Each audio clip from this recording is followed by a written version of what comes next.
Savar CRB পঙ্গু হাসপাতালের ঠিক পেছনেই শান্ত ও মনোরম পরিবেশে একটি আকর্ষণীয় ফ্ল্যাট সাশ্রয়ী মূল্যে বিক্রি হবে।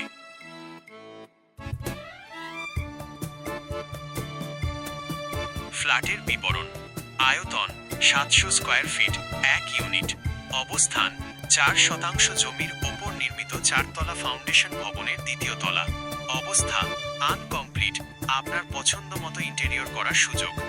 ফ্ল্যাট লেআউট: 2টি বেডরুম, 1টি ডাইনিং স্পেস, 1টি কিচেন, 2টি বাথরুম, 1টি প্রশস্ত বেলকনি।